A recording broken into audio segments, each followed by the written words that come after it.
एक जंगल में टूनी चिड़िया, लूसी कबूतर, मही चील, छोटू तोती और चीचू कौवी नाम की पक्षी अपनी मनपसंद जगह पर अपना घोंसला बनाकर आहार का इंतजाम कर खुशी से रहा करती थी।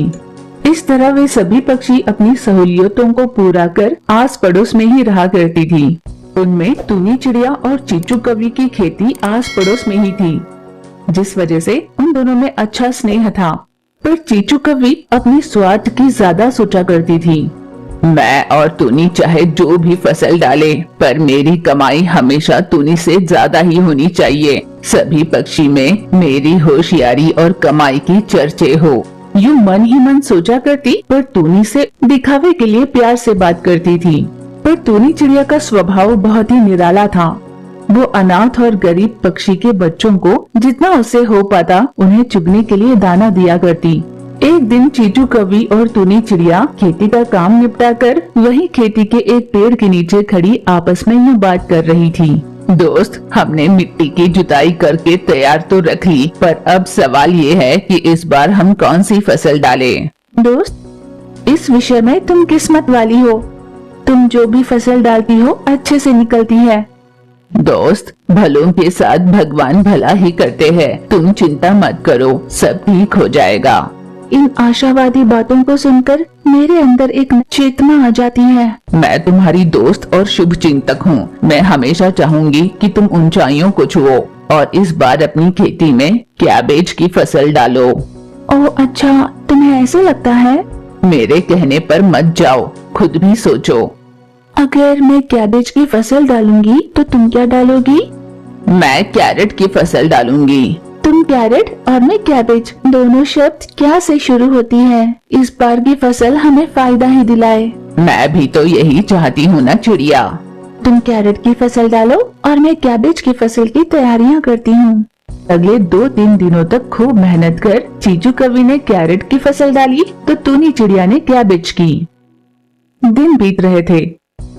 हर दिन चीचू कौवी और टूनी चिड़िया अपनी खेती पर जाती और उनकी लगाई हुई कैरेट और कैबेज के फसल की अच्छे से रखवाली करते।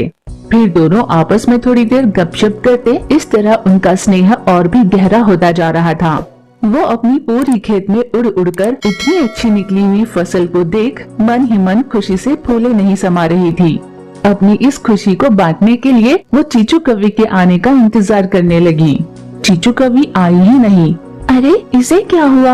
मेरी फसल इतनी अच्छी निकली है, मैं अपनी खुशी को उसके साथ बांटकर सेलिब्रेट करना चाहती थी, पर यह है कि अभी तक आई नहीं। हो सकता है खेती के किसी काम से शहर चली गई होगी। यूं चिड़िया सोच ही रही थी कि तभी चीचू कौवी आई। चीचू कौवी ने देखा कि टूनी चिड़िया की फसल बहुत अच्छे से निकली है। उसे जलन होने लगी, पर उसने अपने जलन को चेहरे पर लाने नहीं दिया। अरे ओ टूनी चिड़िया, कैबेज की फसल कितनी अच्छी निकली है। चीचू की आवाज जैसे ही टूनी ने सुनी, उसने पीछे मुड़ कर देखा तो देखा चीचू कौवी मुस्कुराती हुई खड़ी थी। अरे दोस्त, तुम आ गई। यहाँ नहीं आती तो और कहाँ जाती? तुमने देखी फसल? हाँ हाँ, देखी है। अब तुम देरी मत करना, जल्दी से मजदूर लगाओ और फसल की कटाई शुरू करवा दो। ये चीचू कौवी ने सलाह दी। मही चील, लूसी कबूतरी और छोटू तोती को टूनी चिड़िया ने अपनी खेती पर काम के लिए बुलाया। फिर सभी मजदूर पक्षी के साथ टूनी चिड़िया भी अपनी फसल की कटाई करने लगी। पर यूं कटाई करते समय अनजाने में टूनी चिड़िया से एक कैबेज कट गया। उसमें से कीड़े बाहर निकलने लगे।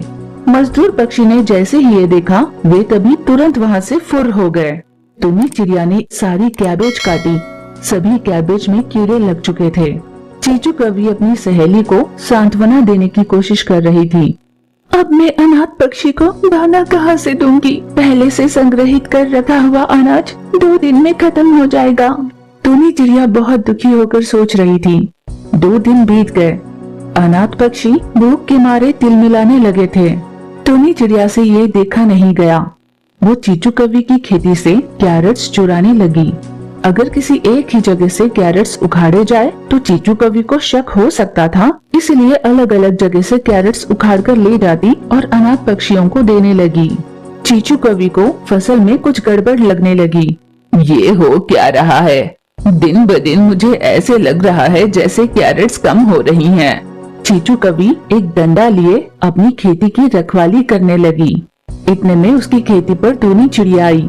उसने चारों ओर नजर घुमाकर देखा कि कोई उसे देख नहीं रहा। मौका देखकर उसने कैरेट सुखाड़ी और वहाँ से उड़ने लगी। चीचू कवि ने उसका पीछा किया। टूनी चिड़िया अनाथ पक्षी को कैरेट खिला रही है, तब खुश होकर चीचू कवि ने उसका अभिनंदन किया।